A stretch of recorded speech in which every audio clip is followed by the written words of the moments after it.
All right, good afternoon, everybody, and welcome back to COVID-19 Fight Fear with Fact. Now, I'm just going to start this off with a very, very brief update. Although recently we have not reached President Biden's goal of administering at least one dose of COVID-19 vaccine by July 4th, I am happy to report that Massachusetts has about 82% of its population vaccinated. Now, on that positive note, I would like to introduce my guest today, Mr. Thomas Dalton, who's the communications director for Senator Lewis.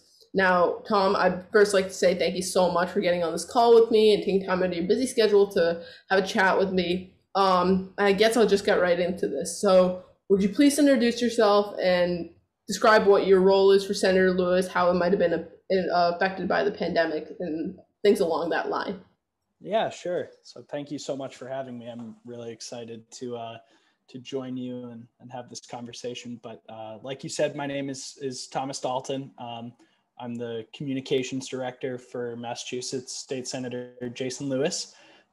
Senator Lewis represents the communities in Massachusetts of Malden, Melrose, Reading, Stoneham, Wakefield, and Winchester. And I'm a lifelong Stoneham resident.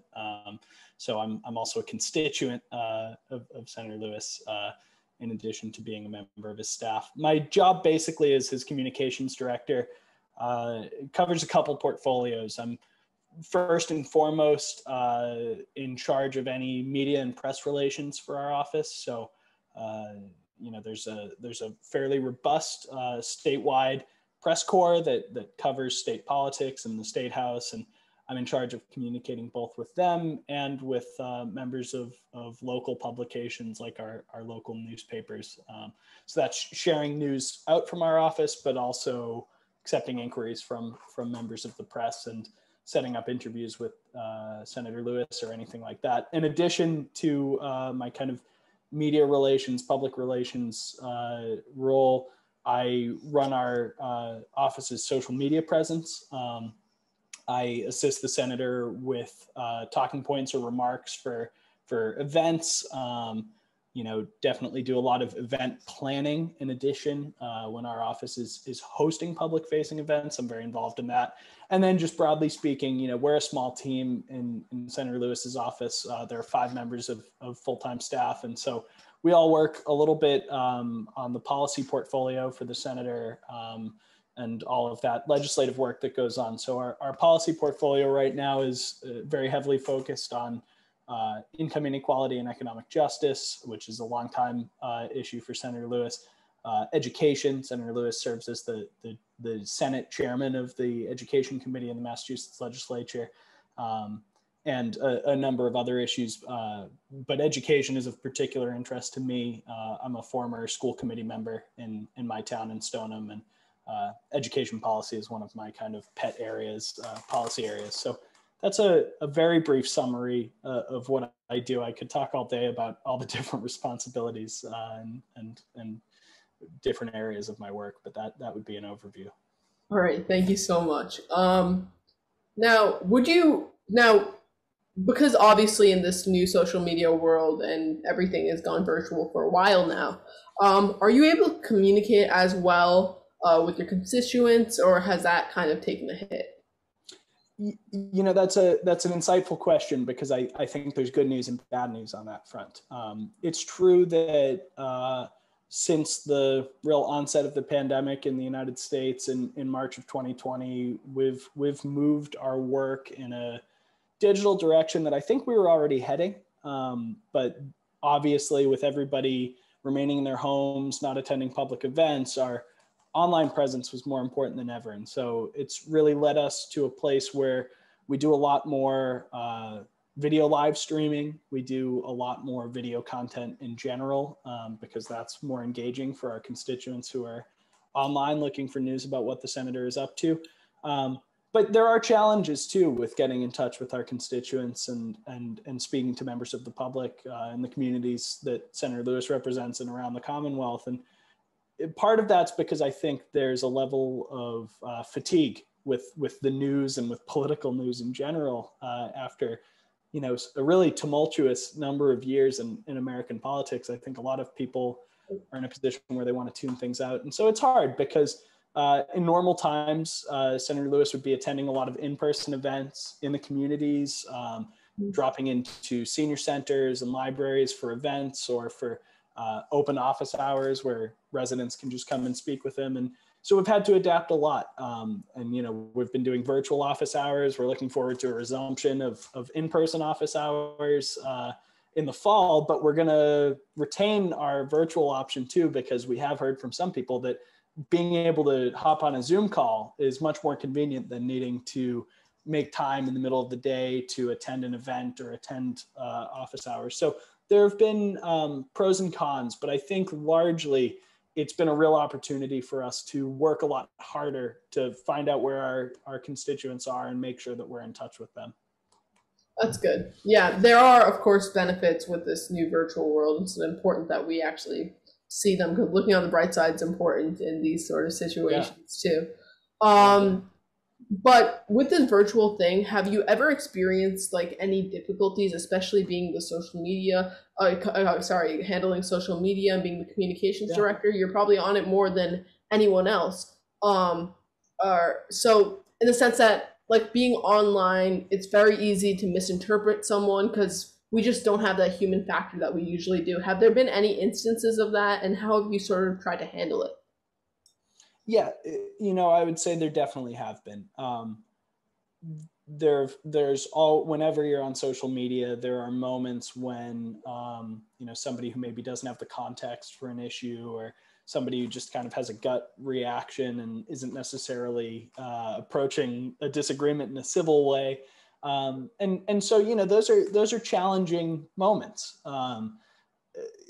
The good news, I guess, is that those were moments that we had experience dealing with previously too, because there's never been a time when I've worked for the senator for 3 years, and there's never been a time when social media and an online presence wasn't a significant part of our portfolio.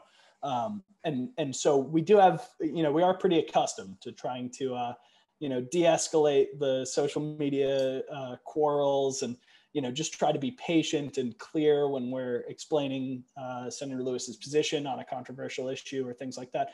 But it is challenging because I think there's a different level of civility and also a different level of mutual understanding that can happen when you're in a room together with someone.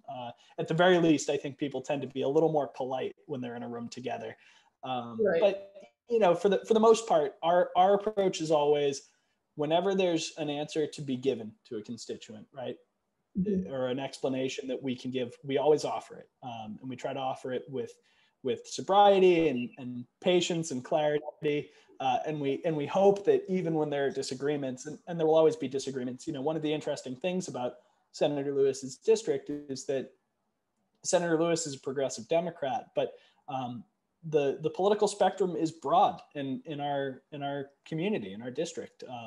And, you know, there are a lot of registered Republicans who probably don't agree with the senator on a variety of issues, but we also find that there are a lot of areas where everyone does agree. And so we try to be respectful in the cases of our disagreement. We always try to highlight our common agreements, and, you know, just remain patient when things get a little heated online as they tend to do.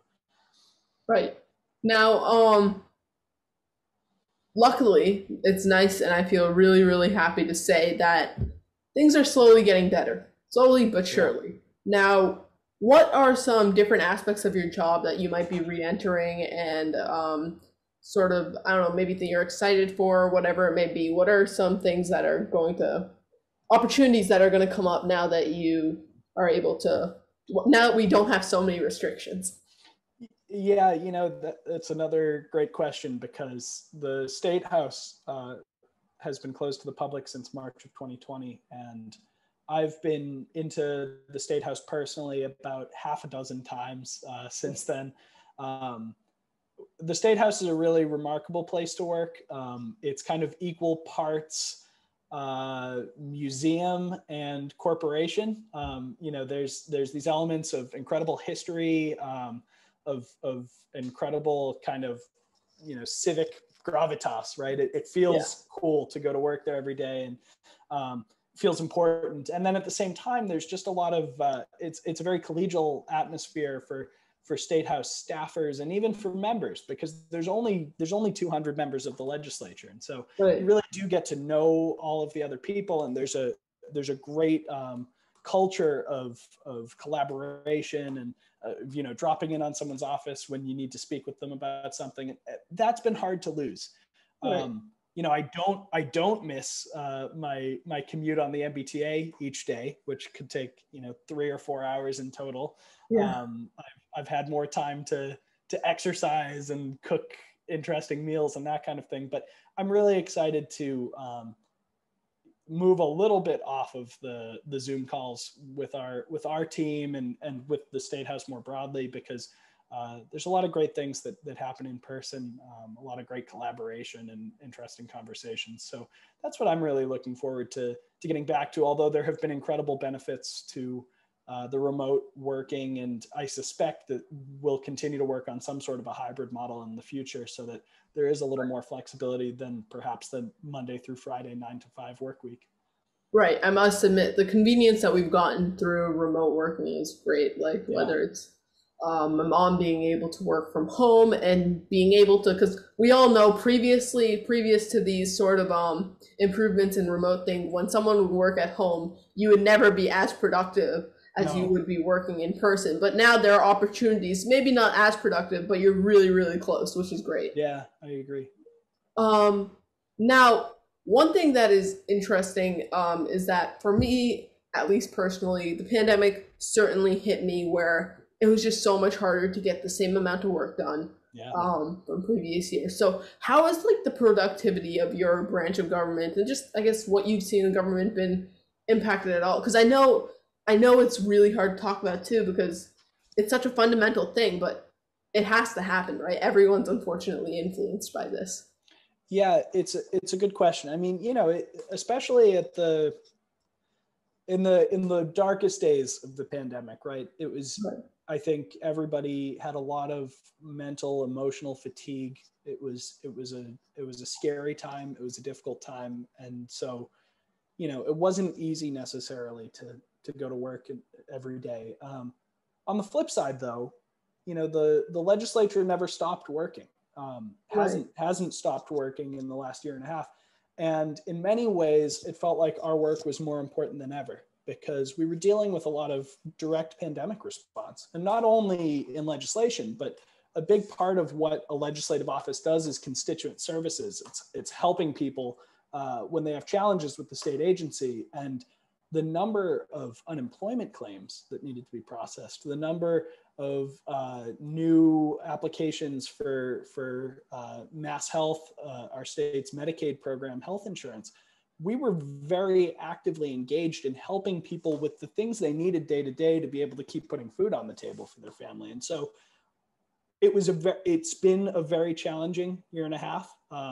I would never say it was easy. I personally found it really exhausting. The emotional weight of working through the pandemic is not insignificant, but I'm grateful that, as I was working through the pandemic, and I think our team is probably inclined to agree, I'm grateful that I was working in a way that was directly contributing to our commonwealths. And I use the word commonwealth deliberately because there's a philosophical value in the fact that we consider ourselves the Commonwealth of Massachusetts, as we're serving the Commonwealth's common needs in this crisis. That was something that helped us keep going, and it mattered a lot. And we've been very productive. We've done a lot of really important legislative work, a lot of really important constituent services work in the last year and a half.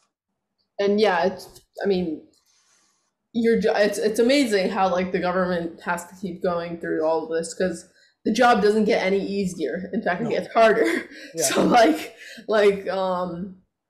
it's really incredible how they're able to persevere through harder jobs with harder circumstances and still get the job done.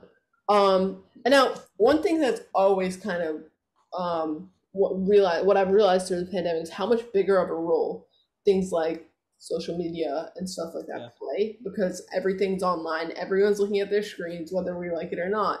And that's where we get news from. Like newspapers, even before the pandemic, are already going out of here, and now everything's completely online. So how has your job been sort of I guess like it's more important now. So how is it what sort of importance has been stressed due to like the pandemic and stuff like that?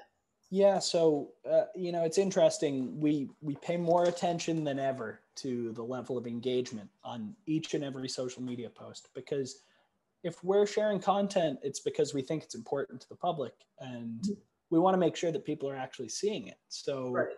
I've been doing a lot of work, and my background before this job was not in social media specifically, Right.